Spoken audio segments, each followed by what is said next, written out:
So Tarantino is a director I've had a very conflicting relationship with. I started out like all teenage boys do, super loving him and all of his films and thought he was the greatest to ever do it.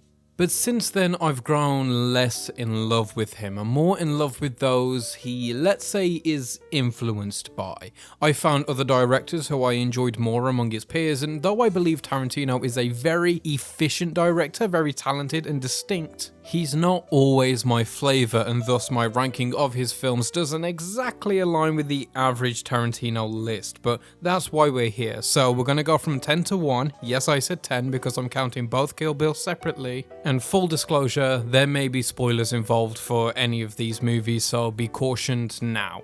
Okay, so starting at 10, we have The Hateful Eight. Now, before proceeding, I want to preface this with saying I genuinely don't think Tarantino has made a bad movie, and that's including this one. However, I have seen this movie twice and never in my life do I plan to watch it again. It's a slow burn that burns excessively slow. It kind of feels like the prototype of Once Upon a Time in Hollywood, not in terms of aesthetic or story, but in ways of pacing. It feels like a slow burn story with a huge exciting third act, but Once Upon a Time does it exceptionally better. Now, of course, the film is with much merit. It, for one, is gorgeous. The cinematography is easily some of the best in Tarantino's filmography. It also stands out as the most visually distinct. It's cold, and not only in location but presentation. Every performance is precise and fun. I mean, if they weren't, this film would basically be unbearable. Sam Jackson, Kurt Russell and Jennifer Jason Leigh give easily my favourite performances, and to say this film is shot in entirely what is essentially two locations, it rarely feels stale, and I think that is simply due to the dynamics of the performances and Tarantino himself making the most out of these locations by designing the energy perfectly to remain fluent but ever changing. I just really don't like revisiting this film because despite its successes, that play button just feels incredibly daunting every time and doesn't usually give me the same excitement that a Quentin Tarantino film gives me. It can get quite slow and boring, not often but occasionally, and the locations can eventually become tiresome. And again, not often but occasionally, and also when trying to remember back on this film, it's hard to remember pretty much anything because the whole movie kind of blends into one scene except the big finale. So yeah, it's going in last place. It is to me the weakest film in the filmography and one I have no interest in ever revisiting again other than maybe a Tarantino binge. But again, not a bad movie. Okay, so now the most controversial pick, but at 9th we have Pulp Fiction, and yes, I know. This is the hottest take, but let me be frank with you guys, I just don't see what everyone else sees in this movie. Maybe it's because I wasn't around at the time and I wasn't in the cultural atmosphere of the time. I wasn't around when everybody fell in love with this movie. And again, I don't think it's bad. I think it is a solidly good movie. I know a lot of people put this one last or near the bottom in some sort of weird protest and it all seems a bit performative, but I just don't love it.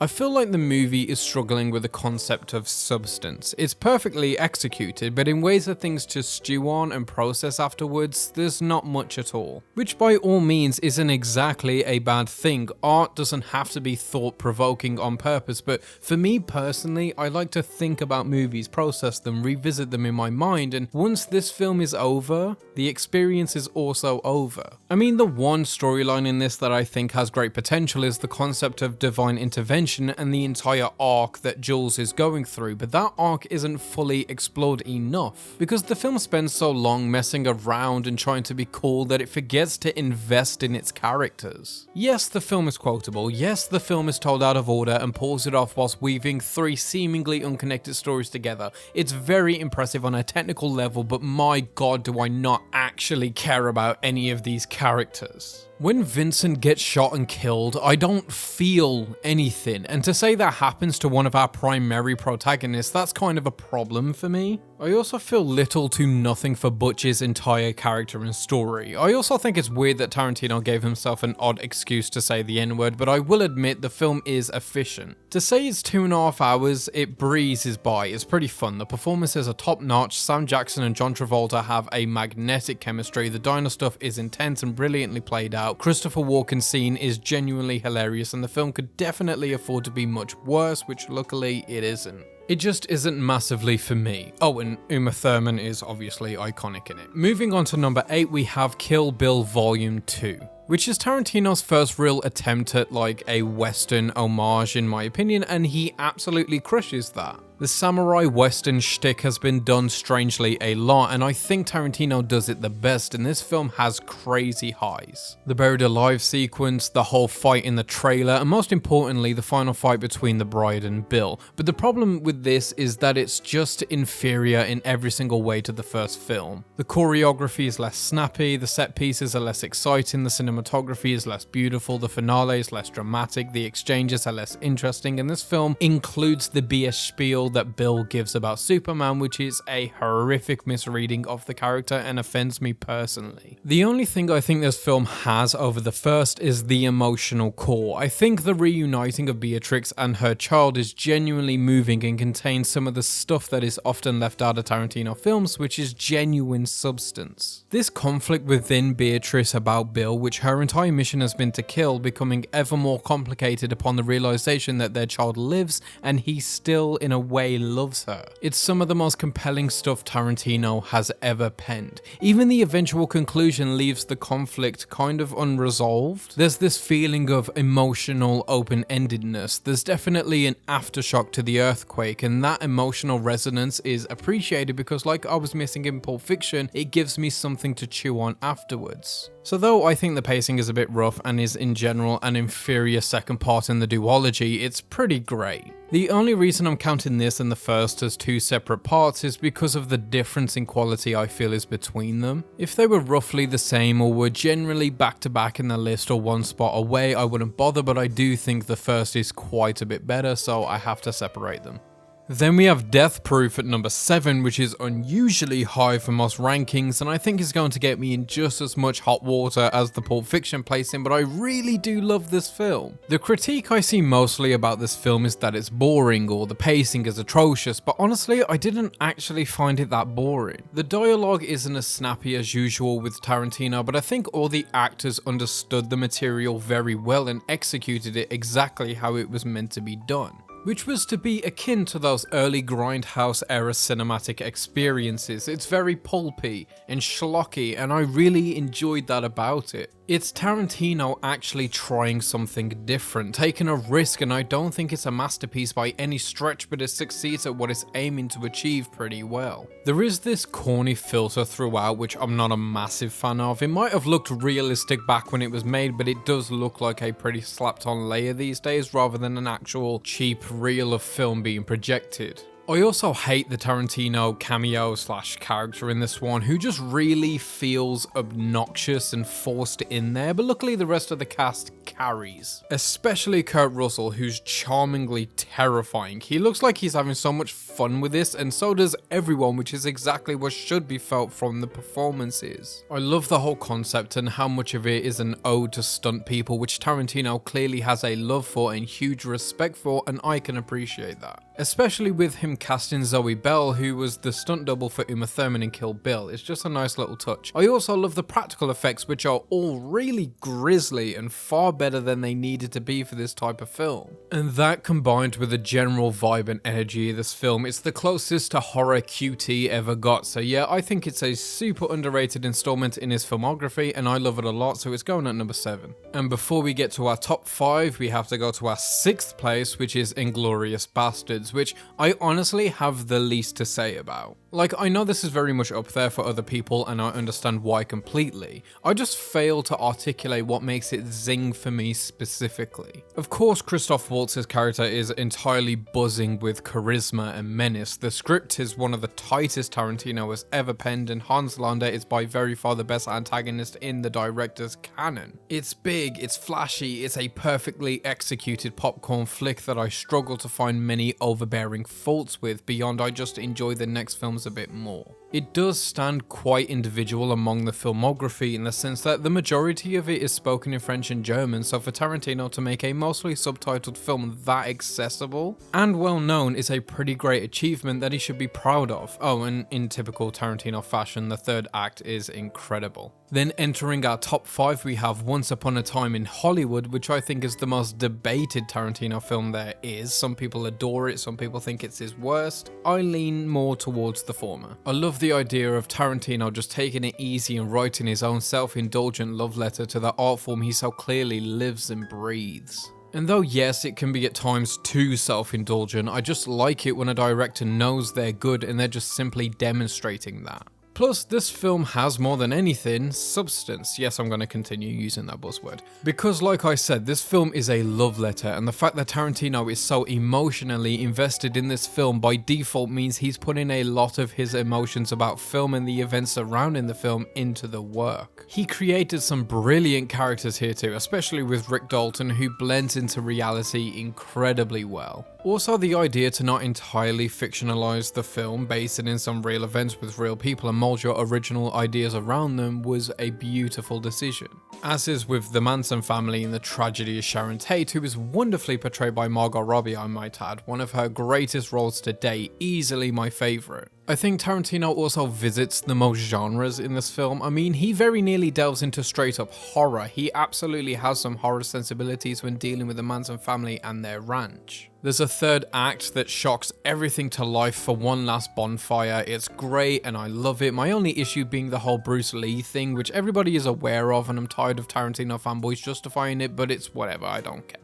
It's a small fragment in a mostly delightful experience. Then at 4 we have Kill Bill Volume 1, and this is everything that I needed it to be and more. Genuine heat on this one. Probably the most stunning Quentin Tarantino film. Cinematography wise, it's very glossy, very striking, and plenty of bold colours, and though a lot of these shots are borrowed, Quentin, I'd say, utilizes his influences most masterfully here, weaving together so many genres and ideas and films into one very cohesive and exciting time. I really think that Tarantino fans underestimate how much of this film is borrowed, and that's okay. You can have the conversation of where influence stops being influence, but in general, I think the homage is fairly tasteful. Plus, there's a million fun performances in this thing. Uma Thurman specifically gives the performance of her career. The action set pieces are genuinely insane. The sick anime portion of the film never ceases to be incredible. The finale is so beautifully choreographed and somber. Lucy Liu might be the most beautiful woman that ever existed, and I think it's a perfect first half of a duology, so yeah, top 4.